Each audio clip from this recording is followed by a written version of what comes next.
Oi, família amada! Que bom! Estamos juntos mais uma vez, agradecendo sempre pelo carinho da sua audiência, porque isso pra gente é muito especial. Sabe, saber que tem alguém aí que senta, que se programa, que se organiza para nesse horário estarmos juntos. Eu sei que tem crianças que dizem assim: mamãe, a sua amiga chegou. Quem é amiga? Sou eu! Mamãe, papai, vai começar aquele programa que vocês gostam. E eu recebo essas notícias e fico muito feliz, muito grata a Deus por essa oportunidade também de nos comunicarmos aqui dessa maneira. Sejam todos, portanto, muito bem-vindos de verdade.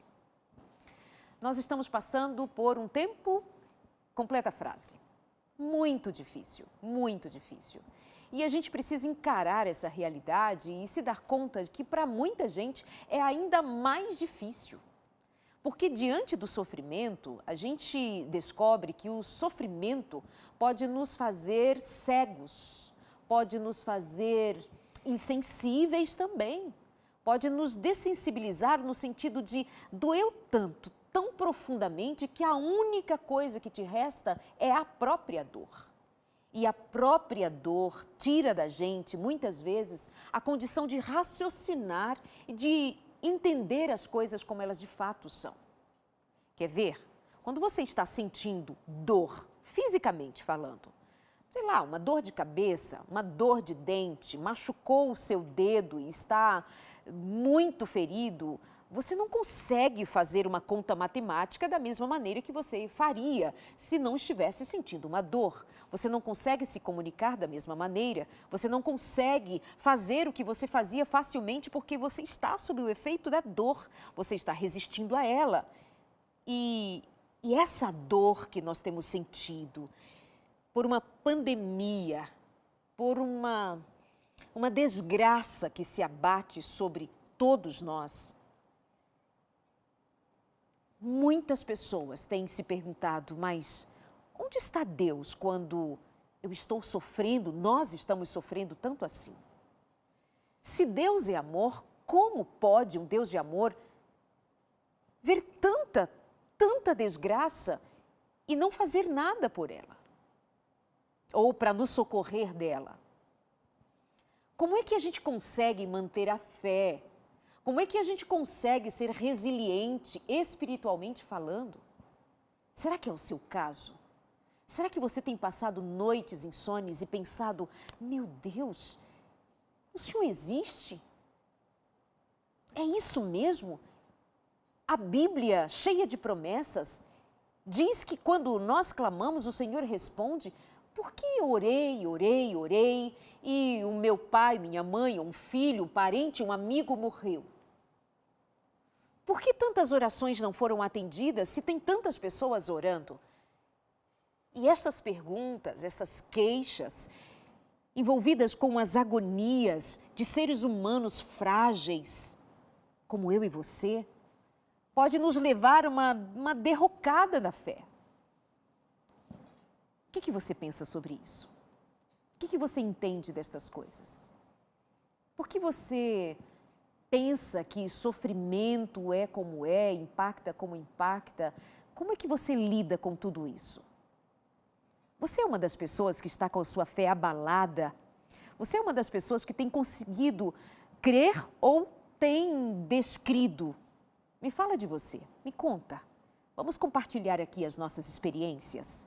Não é de cima para baixo, é de igual para igual. Estamos todos no mesmo barco. Sim, claro que uns remando diferentes de outros, obviamente, mas a situação é esta aí para todos nós.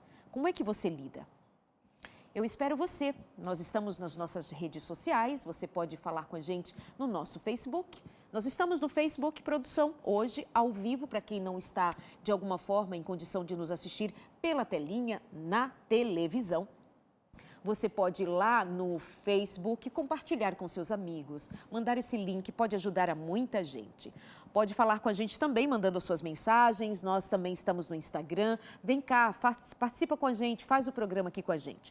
Meu convidado de hoje já esteve algumas outras vezes, fez programas excelentes. Um deles você acompanhou recentemente, eu fiz questão, juntamente com a produção, inclusive, de nós reprisarmos, para nós também buscarmos resposta para aquela pergunta: como saber o que fazer ou como saber qual é a vontade de Deus? Lembra? E outros temas também que ele já veio aqui com a gente e volta hoje para nos ajudar a entender esta pergunta que é tão pertinente para o tempo de agora. Como Deus, sendo tão bom, nos permite viver momentos tão tristes, tão infelizes? Ele é pastor Robson Aleixo, bem-vindo. Muito obrigado.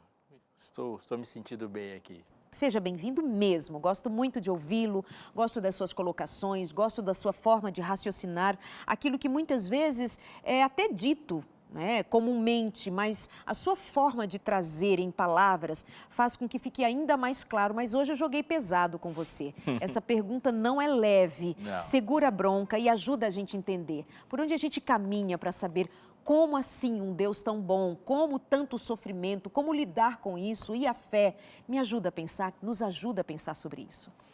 Esse é o grande dilema e não começou com a gente, né? Esse é um dilema que atravessa milênios e que é exclusivo de quem crê num Deus onipotente.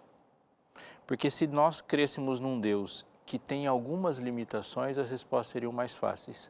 Na antiguidade, a gente pode pensar em crentes em deuses limitados, como é assim típico no politeísmo, mas nem eles não podem fazer tudo, não há um Deus onipotente. Então, a grande questão é: Deus pode, e se pode, tudo que ele não faz porque não quer. Então, a nossa dificuldade é lidar com um Deus que tudo pode. Que tudo pode, porque se ele não pudesse, a gente falava assim: por que Deus não impediu o sofrimento? Você responderia: porque ele não pôde e acabou o dilema. Agora não, ele pode. Então, eu não tenho que lidar com o poder de Deus, eu tenho que lidar com a infalibilidade dele. O desafio é crer que ele pode, não impediu e acertou em não impedir. Porque é um desafio que a própria arrogância humana, travestida de sofrimento, impõe. Porque se eu estou pensando que eu acabaria com o sofrimento hoje e creio num Deus infalível, eu estou dizendo: Senhor, por que o Senhor não acaba? Eu estou dizendo para ele: Senhor, eu cheguei a uma conclusão diferente e melhor do que a sua. Que foi isso que a gente está dizendo. Ou seja, eu estou desafiando a Deus a se colocar no meu lugar. Mas é exatamente o lugar que eu ocupo, as decisões que eu tomo, que colocaram o mundo nessa condição. Mas ainda eu estou insistindo para que Deus tome as nossas decisões. Mas foram as nossas decisões que colocaram o mundo nessa condição. De alguma forma, o mal não é o resultado, ou o efeito do mal não é sempre resultado do mal que eu cometo. Isso é real. Os meus sofrimentos podem, e muitos, talvez na maioria das vezes, serem advindos do mal que alguém cometeu, do ambiente mal. Mas, de alguma forma, todo sofrimento é originário do mal e do pecado, e que é humano. O pecado não ocupa o ar, o pecado ocupa corações. E aqui esse é o nosso desafio, de aceitar a infalibilidade de Deus. Senhor, eu quero que o Senhor salve meu avô, o avô morre. Deus ouviu minha oração? Claro que ouviu. Ele ouviu e respondeu infalivelmente dizendo: vai morrer agora. E ele não errou. Então, o desafio mesmo é a fé. A fé não está em crer naquilo que Deus pode. Fé está em crer que Deus pode, faz e nunca erra. Será que também não tem a ver com o fato de nós termos sido mal ensinados a respeito de como lidar com essa infalibilidade? Veja, quando nós ensinamos aos nossos filhos, ainda pequenininhos, e quando nos são ensinados também dos púlpitos, ou nós pregadores, especialmente o senhor como pastor, que nos motiva a termos fé, uma fé inabalável, e essa fé inabalável, normalmente ela toma a direção de que se ela é inabalável, eu vou crer e vai acontecer. Peça tudo o que você quiser, e Jesus Cristo mesmo disse: peça e o Pai vai ouvir e será dado, e dirá ao monte: saia daqui, vá para aquele lugar. Basta ter fé pequenininha, do tamanho de um grão de mostarda. Tem um discurso, tem textos, tem promessas que são usados de maneira a nos considerarmos assim: de fato, se eu me apego a isto, então agora vai. Meu avô vai sobreviver, minha avó, minha mãe, minha tia, meu filho, mas morreram. Eu acho que tem uma questão aí que ela tem que dar base para a nossa discussão. Uma delas é quem nós somos. Nós fomos feitos à imagem de Deus. Então, não poderíamos dizer que somos feitos à imagem de Deus sem a capacidade de pensar, planejar, decidir e executar. Porque Deus é assim. Então, Ele nos coloca como a imagem dEle e já de cara diz, tenha Ele domínio. Ou seja, o ter Ele domínio faz parte de ser a imagem de Deus. Também faz parte de ser a imagem de Deus a vida em comunidade.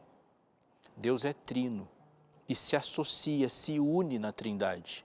Então, o Pai, o Filho, o Espírito Santo, o que nós conhecemos como divindade, é uma comunidade que se une em propósito. Mesmo com personalidades distintas, há uma união de propósito. Nós somos feitos assim. Então, isso leva a desdobramentos para a nossa compreensão. A primeira é, nunca nenhuma decisão vai se isolar naquele que decide. Absolutamente qualquer coisa que você decide, faça ou pense, vai afetar, mesmo que você não compreenda isso, ela vai afetar alguma coisa em alguém. Até você tomar uma decisão alimentar. Você pensou assim, a partir de hoje eu vou tirar esse item da minha alimentação ou colocar. Isso vai afetar inevitavelmente alguém, porque é assim que as coisas funcionam. Deus nos colocou dessa forma.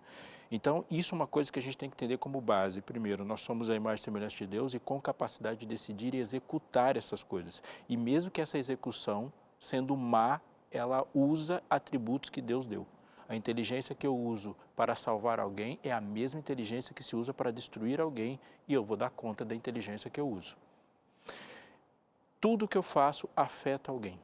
Tudo, absolutamente. De bem ou de mal. E tem um elemento aqui. Se o amor fosse uma planta, a liberdade seria a terra. Não é possível amar sem um ambiente livre. E não é possível pecar sem um ambiente livre. Só livres pecam. Só livres amam. E aí a gente criou um ambiente agora, nesse nível de complexidade, onde está todo mundo decidindo, todas as decisões afetam todo mundo, o amor funciona sistemicamente, porque amor afeta todos, mas o mal cresce no mesmo ambiente. O mal existe por causa da liberdade. E afeta todos igualmente. E afeta todos. Ou seja, há uma responsabilidade humana no ambiente humano que Deus decidiu que não vai tirar. Porque assim Ele nos fez responsáveis pelos nossos atos e fez, ao colocar o ser humano na Terra em conjunto, que os nossos atos afetam um ao outro. Então, quando eu falo assim que Deus tire a amplitude de quanto o mal afeta, Ele vai tirar também o mesmo elemento que impacta o Evangelho. O que é o Evangelho? Alguém decide alguma coisa, faz alguma coisa e isso afeta positivamente todo mundo. Eu tenho um exemplo, Ló. Ló não queria sair de Sodoma. Ele saiu de Sodoma porque alguém interferiu. E esse alguém que interferiu, Ló não estava vendo, era Abraão orando lá do outro lado. É o mesmo ambiente. Então, muitas vezes eu falo, Senhor, eu queria que não fosse assim, mas tem um monte de outras coisas que vão deixar de ser assim, se aquilo que eu pedi acontecesse. Está tudo interligado. Tudo interligado, porque nós cremos em um Deus interligado que cria sistemas interligados. O amor é uma interligação. E amor não é algo que eu sinto, amor é um sistema de funcionamento. Aliás, a marginalidade do mundo em pecado é porque ele decidiu funcionar em outro sistema, que é o ego. E o ego é uma tragédia. Muito bem. Então, eu vou fazer a pergunta novamente e vou te pedir que faça essa conexão ainda mais clara. Foi super clara, mas é só para a gente ir amarrando as pontas que podem ir sobrando. Importante. O que isso que você acaba de nos explicar tão bem tem a ver com a pergunta, sendo Deus tão bom, por que nós sofremos tanto? Por que Ele não cessa essa dor agora? Por que ainda tanta tragédia, sendo Ele tão bom? Aí você traz toda essa base, que você nos disse ser a base, de compreendermos e prosseguirmos essa discussão. Linka outra vez, objetivamente. Nós vivemos em um mundo conflituoso. Realidade, sintetizando. E o conflito é entre o bem e o mal. O bem e o mal não são só atitudes. O bem e o mal são formas de pensar, são propostas de vida.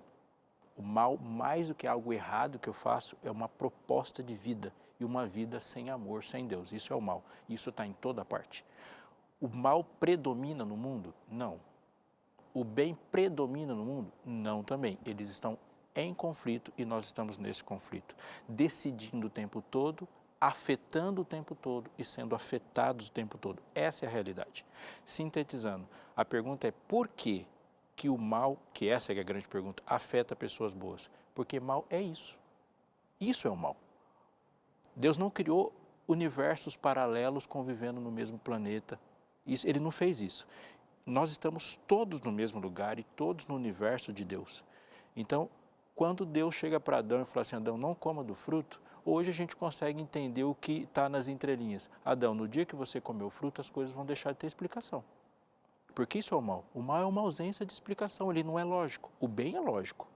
O mal é ilógico. Como é que é? O bem é lógico. O mal é ilógico. Não tem lógica no mal.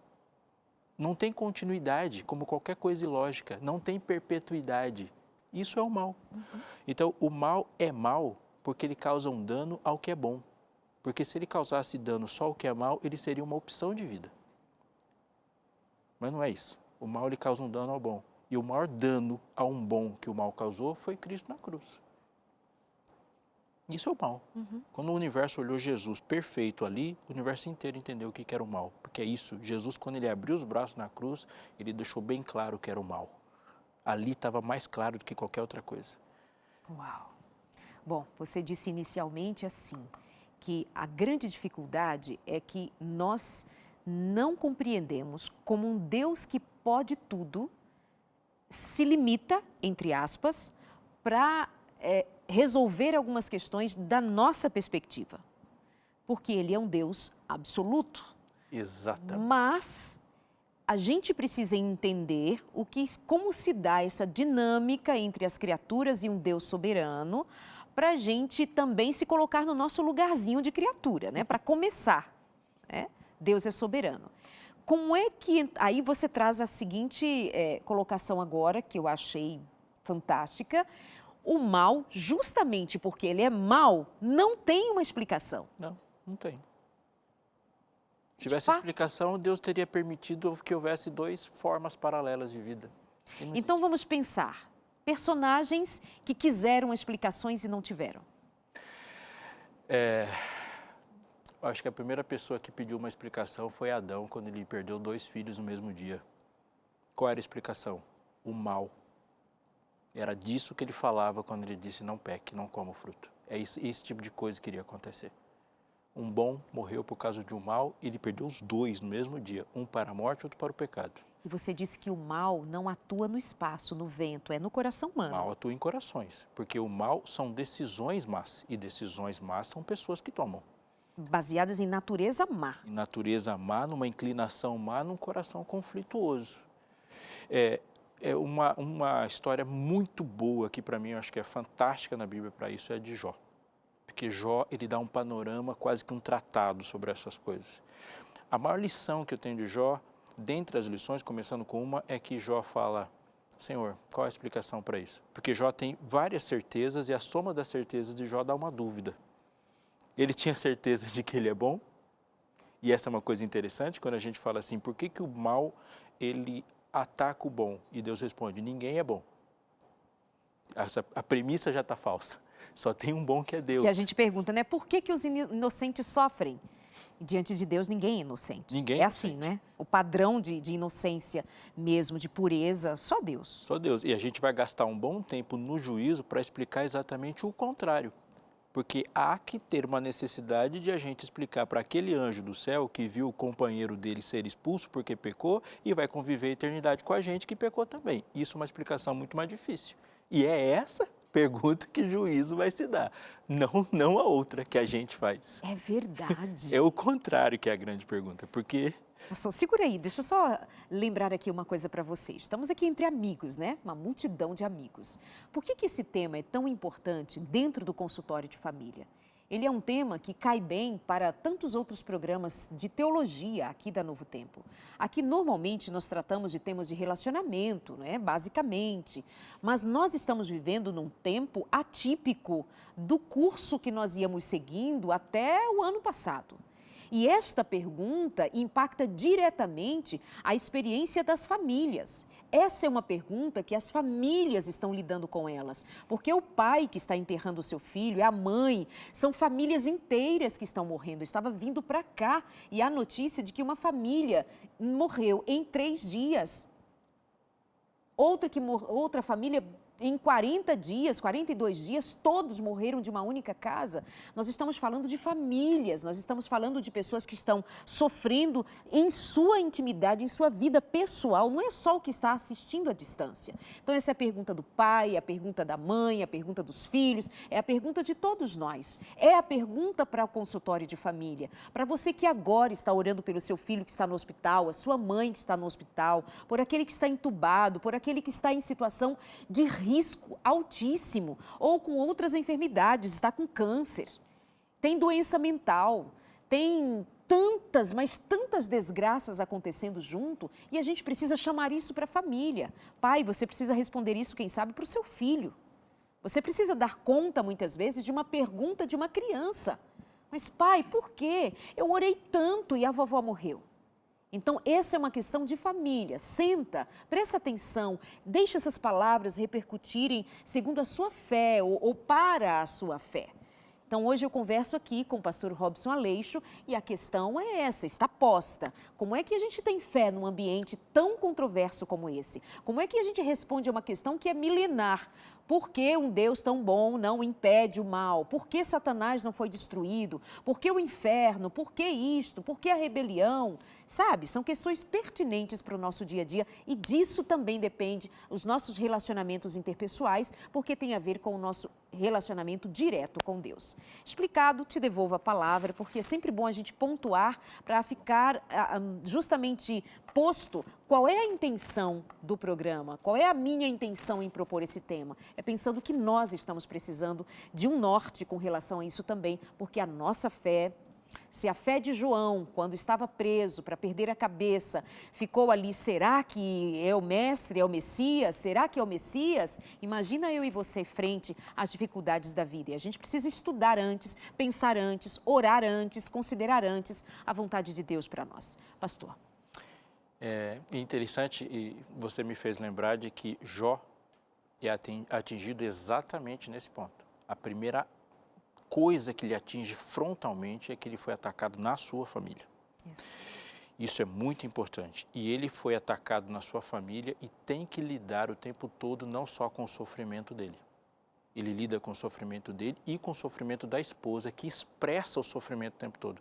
Tem muita gente que bate na esposa de Jó, mas ela é uma mãe que perdeu tudo. Exato. Então ela expressa o sofrimento. E sofrimento, ele é uma digital, cada um tem o seu na sua particularidade. A gente expressa assim. O que para mim é importante, e aprendo muito com esse livro, é de que, primeiro, Jó é descrito como íntegro, reto, justo, temente a Deus e se desviava do mal. Obviamente não existe nenhum ser humano com essa descrição, então a Bíblia já me lança um desafio que a resposta é fantástica. Jó é visto como íntegro, reto, temente a Deus e se desviava do mal, e o mesmo Deus diz que não há um justo nenhum sequer. Ou seja, Jó não é visto pelo que ele é. Jó é visto pelo que Cristo é nele. Então, o céu vê a terra a partir da perspectiva de Cristo. Então, Jó é visto coberto com Cristo. E quando Deus descreve Jó, ele descreve Cristo. Aleluia. Isso é fantástico. Lindo, e é isso que me dá paz. Quando Jó perde, ele dá para mim uma dimensão real para a minha vida cristã de diferença entre fé e descrença. Entre dúvida e descrença. Duvidar nunca foi pecado. E nunca vai ser, porque é óbvio que quando a gente se aproxima da relação de um Deus tão incrível como Ele é claro que eu vou ter dúvidas. Ele é perfeito e eu não sou, portanto, todos os erros da relação serão meus. Ele é onipotente e eu não sou, todas as falhas da relação serão minhas. Ele é onisciente e eu não sou, tudo que eu não sei é por ignorância minha. Ele é o revelador perfeito e eu não sou aquele que compreende tudo perfeitamente. Então, todas as falhas de compreensão também serão minhas. Ou seja, é impossível para mim me relacionar com uma pessoa perfeita. A fé não pode ser algo que eu tenha no meu bolso para sacar em ambientes, em momentos, em circunstâncias. A fé é fundamental não só para as coisas da minha vida. A fé é fundamental para me relacionar com o ser assim. A fé é o item necessário e fundamental para se relacionar com Deus e não para os desafios da vida. Porque se você quiser conversar com uma pessoa com essas características, você já precisa ter fé. E ponto. Porque só a conversa com ele já exige um nível de crença sobrenatural. Você está falando com uma pessoa que não está na sua frente, está falando com uma pessoa que não tem, que o passado é eterno, está falando com uma pessoa que nunca erra. Nós estamos falando só de impossíveis. E essa é a grande questão com Jó. Satanás, ele tem um padrão de chamados para a gente. Satanás nunca vai te tentar a fazer uma coisa difícil. Isso é um padrão. Eu não sou tentado a assaltar um banco, porque dá muito trabalho. Não é tentação para mim. Tentação para mim são coisas que estão à minha mão. Agora, Deus nunca vai te chamar a fazer uma coisa nem fácil nem difícil. Isso é um erro para a gente. Quando a gente fala assim, nossa, fazer isso na vida cristã é difícil. Não. Todas as coisas que Deus nos chamou a fazer são impossíveis. Tudo é impossível. Não está na categoria fácil ou difícil. Tudo é impossível. E ele já disse isso claramente. Sem mim, nada podeis fazer. Portanto, coisas difíceis são aquelas que a gente faz com muito esforço. Agora, nada podeis fazer, coloca tudo na categoria impossível. Então, não existe entre nós níveis de pessoas que podem ter mais ou menos, porque o que é impossível matematicamente para mim é impossível para um John Nash. Zerou e igualou todo mundo.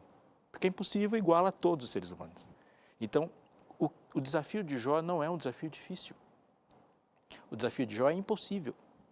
Portanto, a fé é fundamental para ele, porque a dúvida dele não está no campo humano, filosófico. A dúvida dele está no relacionamento com Deus. É diferente de descrer. O que tem dúvidas, ele pega a dúvida e faz o que Jó fez. Senhor, eu não estou entendendo, mas eu estou falando contigo que eu não estou entendendo. Senhor, isso aqui está insuportável para mim, mas eu entreguei minha vida para ti. Então é contigo que eu vou resolver esse negócio. Senhor, isso aqui simplesmente não faz sentido, mas é contigo que eu vou resolver. E quando a gente pega as nossas dúvidas e leva para Deus, nós temos certezas para compartilhar com o mundo. Mas o contrário também é real. Quando eu só levo certezas e frases prontas para Deus, eu inevitavelmente fico espargindo dúvidas para as pessoas na minha vida. Jó, ele fala assim, eu vou resolver com Deus esse negócio, porque é com ele, não é com o outro. Você está dizendo também, entre tantas coisas interessantes, que essa pergunta, por que Deus tão bom não impede o mal, a desgraça? Você está dizendo que talvez seja impossível a gente alcançar a resposta para essa pergunta? Talvez você esteja dizendo que talvez nós estamos sendo irrazoáveis a fazer essa pergunta diante da soberania de Deus e diante da nossa limitação? Não sei, não sei. Vamos para o intervalo, porque, sabe, eu sempre fico ainda instigada a querer o que mais aí? Veja, tem gente aqui comentando, a Araci diz, eu perdi 2 irmãs no espaço de 4 dias, agora em janeiro. E ainda é muito difícil aceitar, não é nem entender. A Flávia diz, nesse momento, vendo tanto sofrimento, eu cheguei a perguntar para Deus. E hoje, vendo o programa, eu estou tentando entender tudo isso. Nosso intervalo, fica com a gente. Segundo bloco, ainda temos muita coisa para aprendermos juntos e orarmos juntos para que o Espírito Santo nos dê clareza. Precisamos disso. Até já.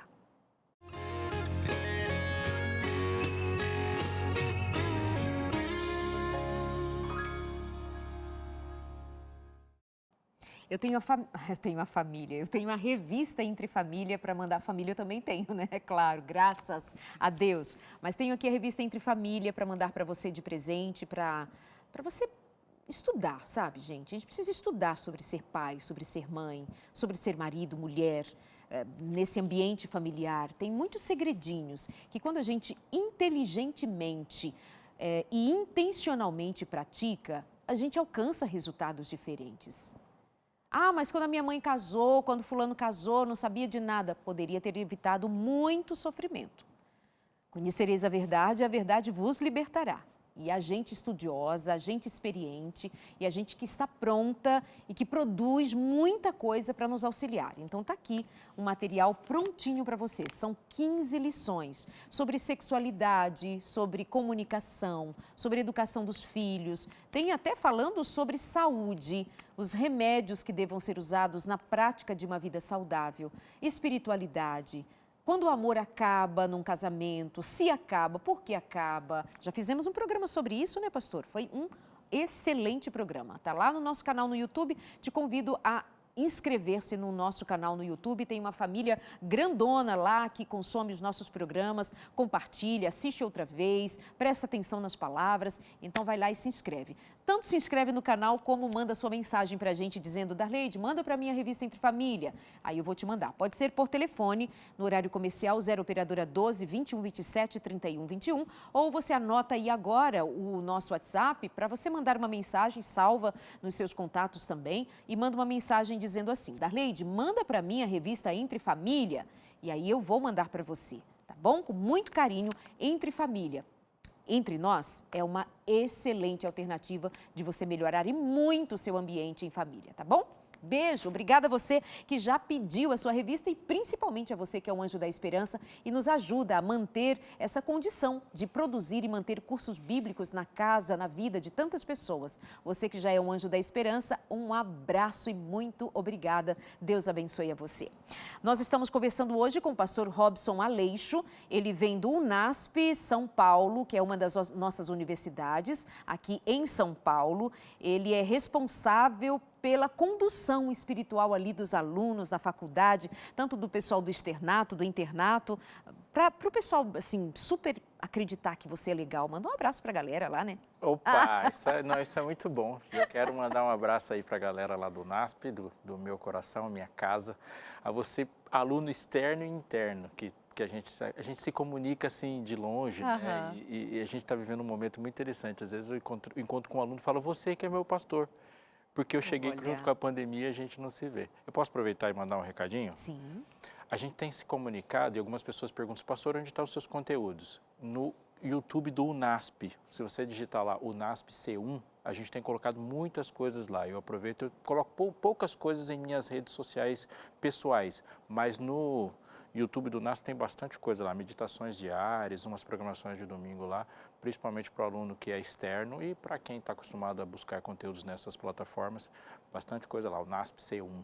Muito bom, fica aí o convite. Mas a rede social pessoal dele também, o Instagram, ele está aprendendo a colocar lá uns assuntos, uns temas, umas frases, uns pensamentos muito interessantes. Então vale seguir Robson Aleixo, pastor. E põe também lá no YouTube, Robson Aleixo, você vai encontrar N palestras, N sermões, tanto feitos no NASP Engenheiro Coelho, como também, tem podcast também, né, do NASP Engenheiro Coelho, Vertical, que eu participei. Vamos ver como é que sai aí esse material logo. Enfim, fica aí o convite para você conhecer mais do trabalho e da atuação pastoral do pastor Robson Aleixo. Ele vem aqui hoje responder uma coisa muito simplinha, né? Muito tranquilo de responder, como a gente entende Deus em meio ao caos, como é que a gente mantém a fé, como é que Deus tão bom e sendo mal tão mal, por que não acabou ainda?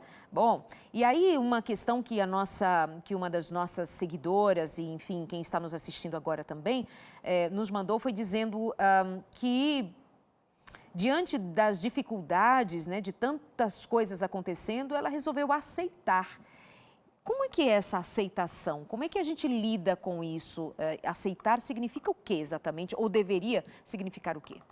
A aceitação que traz paz é aquilo que Jesus falou de mansidão. Aquele Jesus que entrou no templo com chicote, que virou mesa, ele falou que ele é manso e humilde de coração. Então, a mansidão de Jesus nunca foi as circunstâncias. Jesus nunca foi manso diante de circunstâncias e diante de coisas probantes e nem do mal. Ele nunca foi manso.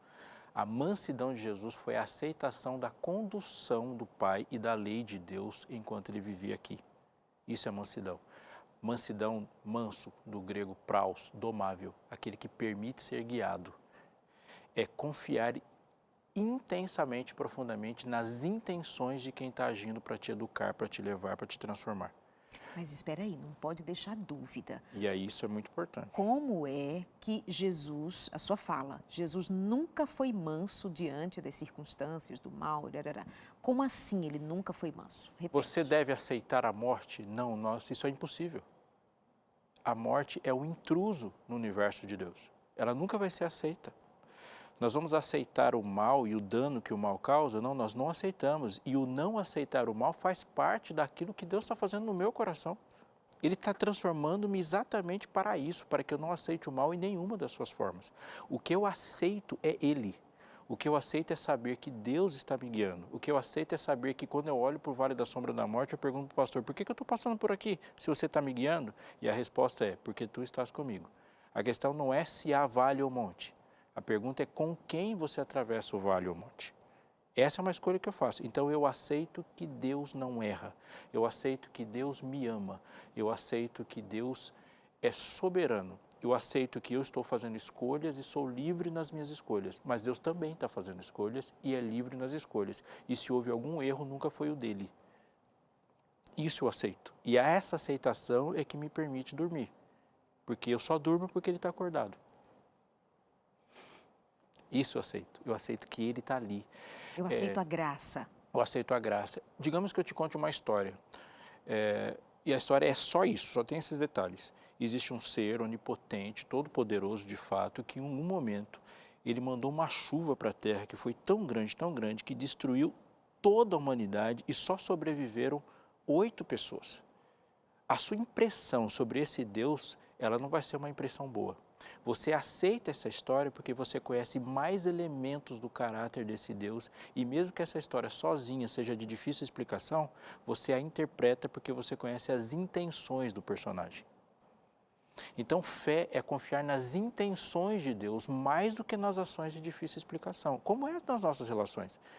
Eu apanhava da minha mãe, mas chorava no colo dela, porque mesmo que na minha perna tinha doído, eu conhecia as intenções de quem estava me educando. Você coloca o filho e dá uma punição, um castigo, e ele não vai embora. Porque de alguma forma, mesmo que ele não entenda o castigo, ele entende a intenção de quem está disciplinando. É o andar com Deus que faz com que a gente conheça claramente as intenções de Deus. E as intenções de Deus são muito importantes. E as intenções de Deus se conhecem no convívio. A Bíblia é um livro que manifesta intenções. Jesus, por exemplo, poderia ter morrido em algum lugar do universo. Por que ele resolveu morrer na nossa frente? Ele poderia ter mandado um anjo vir avisar a gente aqui, falou, ó, o sacrifício que te salva já foi pago. Lá no terceiro céu, Jesus morreu. Ele não fez isso, ele morreu na nossa frente, para que a gente conhecesse que ele é um Deus bem intencionado. Sabe que às vezes a gente é pressionado, a vida, a comunicação, os métodos precisam ser usados para impactar, para que as pessoas mantenham a sua atenção posta naquele programa, naquela música, naquele clipe, naquele vídeo, naquele canal de YouTube.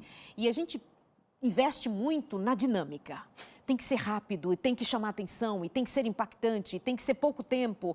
E todo dia eu faço ao vivo no meu canal no YouTube um encontro pela manhã às 7h30.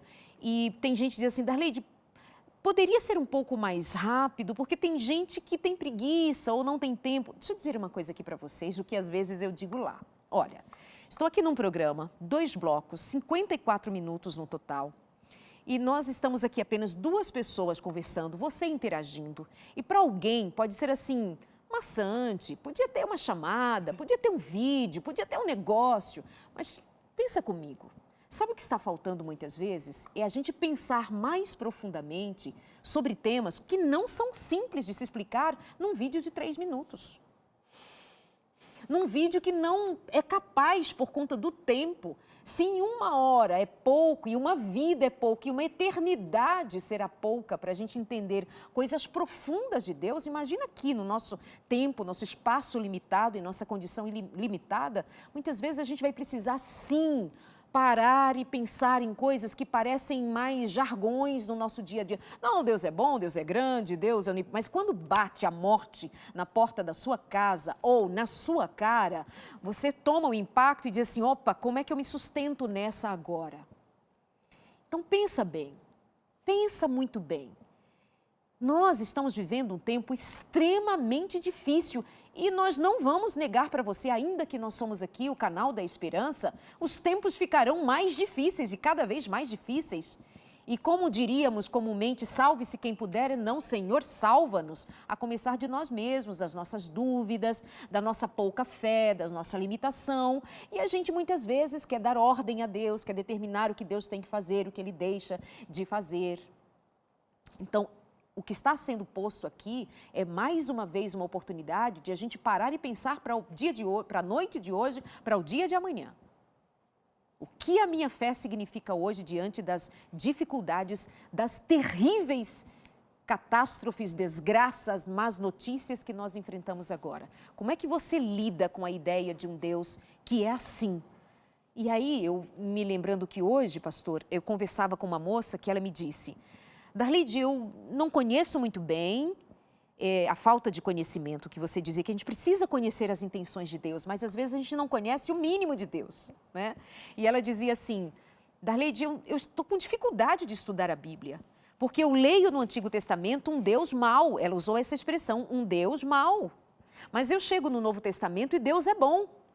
E olha o que é a nossa cegueira, a nossa falta de profundidade em coisas que precisam ser a base da nossa relação com Deus. A gente se esquece, ou ela se esqueceu, e muitos de nós nos esquecemos, que o Deus que prometeu no Antigo Testamento, no Velho Testamento, quem prometeu o Deus do Novo Testamento foi ele. Esse Deus bipolar não existe. Não é um Deus bipolar. O Deus do Antigo Testamento prometeu desde a fundação do mundo que, se pecasse, ele enviaria o seu filho, se ofereceu para vir, e ele viria. Quando ele veio, ele revelou-se de uma maneira muito próxima, mas é o mesmo Deus. Não é? Então falta esse entendimento de coisas básicas. Esse Deus do Antigo Testamento é o Deus que faz com que Adão seja expulso do paraíso, mas o cordeiro morre antes dele ser expulso. Adão já saiu perdoado, porque o cordeiro morreu lá dentro do Éden.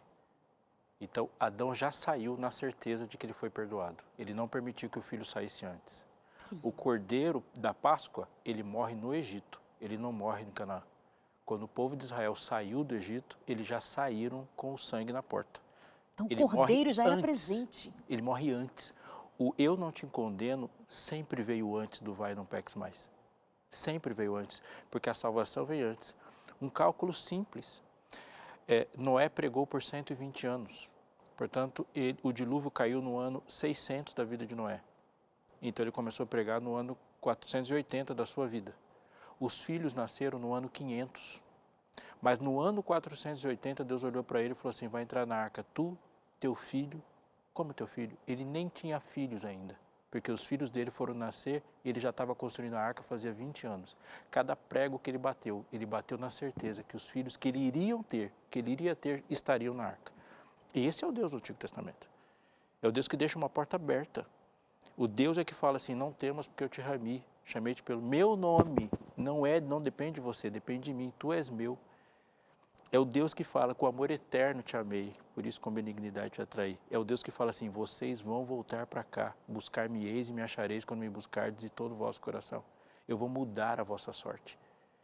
Esse é o Deus do Antigo Testamento. O Antigo Testamento é um Vesúvio, é um dilúvio, é uma inundação de graça. Por que ela não é enxergada? Por que ao ler o Antigo Testamento se vê em muitas mortes, muitas guerras, muitas destruições do povo de Deus, e isso é entendido, isso é lido como sendo um Deus mau, permitindo maldades e também praticando maldades? Porque a gente está querendo espelhos numa boa parte. A maior parte das coisas que nós estamos falando sobre Deus no Antigo Testamento não é o que Deus fala sobre ele. As pessoas fazem uma descrição de si quando elas veem o Antigo Testamento.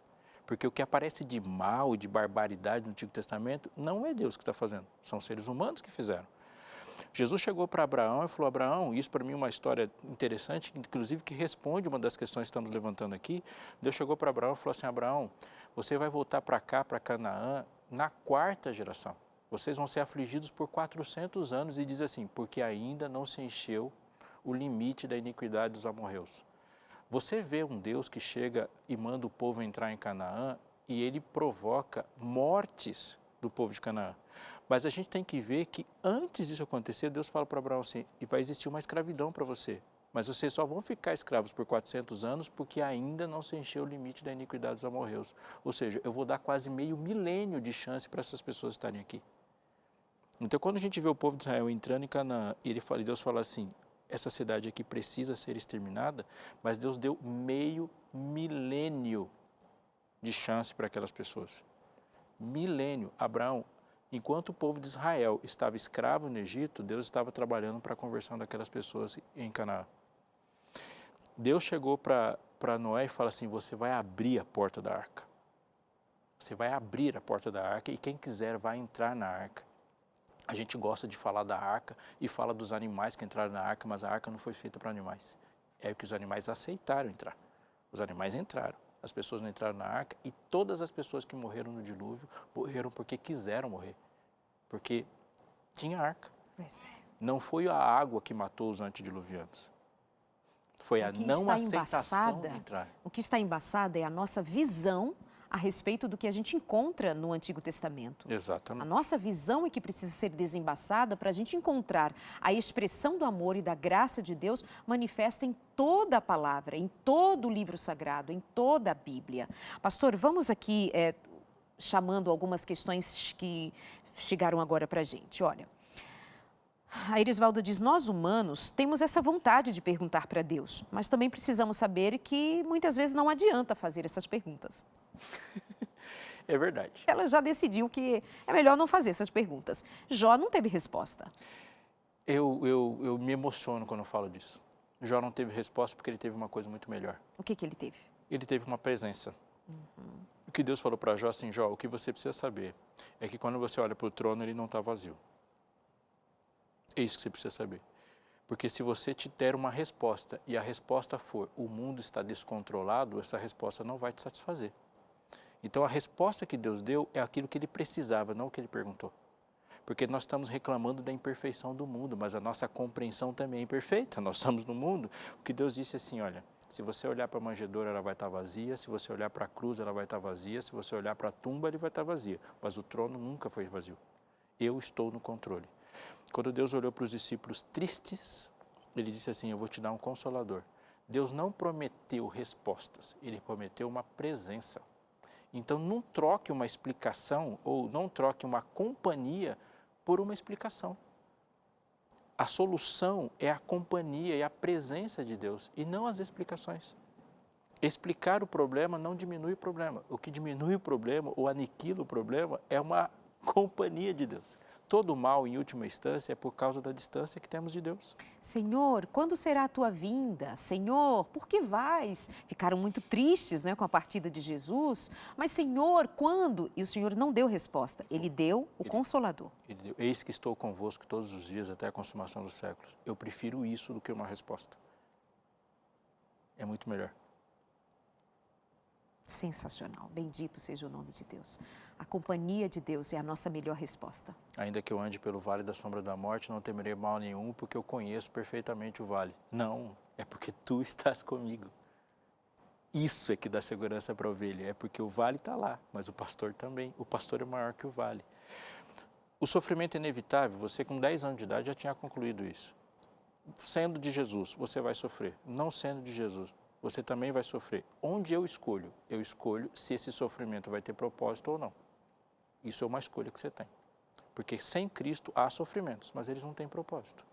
Às vezes nós indagamos por que Deus não ouviu as nossas preces. Será que a minha fé não foi suficiente? Uau, que pergunta boa, porque ela é tão bíblica, né? Deus sempre ouve, mas a gente tem que se reduzir ao nosso tamanho para não dizer que não de Deus não é uma resposta. Deus sempre ouve e Deus sempre responde. É que a resposta pode algumas vezes não ser exatamente aquilo que você expectava. Mas o fato de ele te ter dado uma resposta diferente daquela que você esperava não é uma ausência de resposta. Mas se você for lembrar de alguma coisa, por favor, não se esqueça do que eu vou dizer agora. Às vezes Deus fala para você, mas muitas vezes você que se entregou para Deus, Ele vai falar através de você. Então, às vezes você obtém uma resposta, às vezes você se torna uma. E o fato de você não estar ouvindo Deus não significa que o mundo não esteja ouvindo através de você. Abraão subiu o monte com Isaac, era um dia de prova, mas não tinha testemunhas lá em cima. E ele testemunhou. Abraão não obteve uma resposta ao subir o monte, mas ele estava dando uma resposta dizendo assim, eu sou o tipo de gente que confia em Deus em qualquer circunstância. E alguém precisava dessa história. Uau! Sou evangélica, acredito na salvação, acredito no céu, mas ainda tenho medo da morte. Por que tenho medo da morte? Porque é natural ter medo do desconhecido, que é a morte em si, não? É, e você não foi feito para morrer. Não é? Então, é natural mesmo ter medo da morte, porque a morte é estranha ao projeto universal de Deus que está aqui no nosso coração. O que você não pode é ter medo de perder a eternidade, porque o preço para essa segurança foi caro demais para você ter medo. A morte pode chegar e ela pode gerar um certo desconforto, porque ela vai fazer isso mesmo. E dá para a gente associar como resposta também aqui o que você disse anteriormente. A companhia de Jesus Cristo até na hora da morte faz a diferença. Exatamente. Muitas vezes eu paro para pensar e ler a respeito de como foi a última hora, como foram os últimos momentos na vida de Paulo. E na vida do próprio Cristo. No Getsemane, Jesus Cristo, ele teve medo por causa da separação do Pai.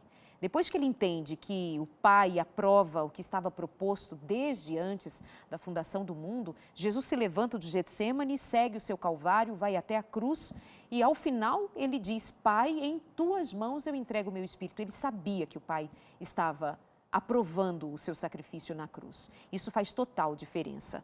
Bom, ficaram outras perguntas aqui, mas muito obrigada por isso. Pastor, por favor, olha para a câmera e diz o que a gente pode, de alguma maneira, encerrar dizendo. E, a seguir, eu vou convidar você para nós terminarmos hoje, mais uma vez, orando. Mas é você daí e nós daqui, orando, no último minuto do programa, clamando a Deus por suas misericórdias. Pastor. Uma das coisas que nos impressionam é uma tempestade. Eu fico pensando na tempestade porque é um fenômeno físico que praticamente sequestra os sentidos. Uma tempestade tem trovões, é um som alto demais para o seu ouvido ignorar. Uma tempestade altera o clima, altera a temperatura, então é uma alteração significativa demais para a sua pele ignorar.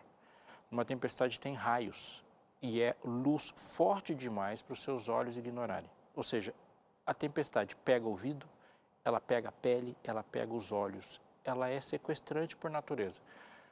E Deus chamou as circunstâncias, a gente vê ilustrações assim de circunstâncias probantes, como a gente está passando agora, de uma tempestade. O que Deus fala o tempo todo é para que você, na confiança dEle, não leia a presença da tempestade interpretando como sendo a ausência de Deus. A presença da tempestade não significa ausência de Deus. Deus está presente na tempestade. Isso para mim e para você nas segundas e terças-feiras da vida, nas esquinas da vida, porque o caminho ele é estreito, mas ele não é plano. O caminho tem um destino certo, mas isso significa que ele não tem curvas. Mas o caminho que Deus nos escolheu só se anda para frente.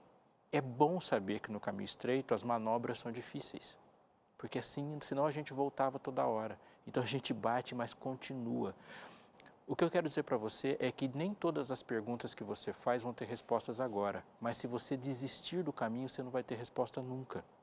Eu sei que algumas respostas não terão, mas eu continuo porque no final das contas as respostas serão desnecessárias. Continue, porque vai chegar um momento que você nem precisará mais fazer perguntas. Deus sempre eleva. Um dia alguém perguntou para Jesus, por que você não desce da cruz? Ele sempre surpreende, ele não desceu da cruz, ele ressurgiu dos mortos, ele sempre vai ser além da pergunta que você faz. A gente fala, Senhor, por que o Senhor não me responde? Não, eu vou te dar um mundo sem precisar perguntar. Continua no caminho, isso é muito importante, mas lembre-se de uma coisa, e eu vou falar essa frase para você não esquecer. A fé, ela é um item de um relacionamento. Judas diz que é a fé que nos foi dada. Então você não é o único responsável em manter a fé, porque a fé é um item de relacionamento entre Deus e você. O plano nunca foi seu, o plano é dele, então não ache que você é o único responsável de cumprir o plano, de permanecer. Existe um Deus que te abraça, existe um Deus que segura na sua mão e foi Ele que colocou você no caminho. Então aquele que, no Salmo 121, começou a jornada, há de terminá-la. Vai com Deus. E naquela frase de um hino, é assim eu termino, segura na mão de Deus. E vai. E vai.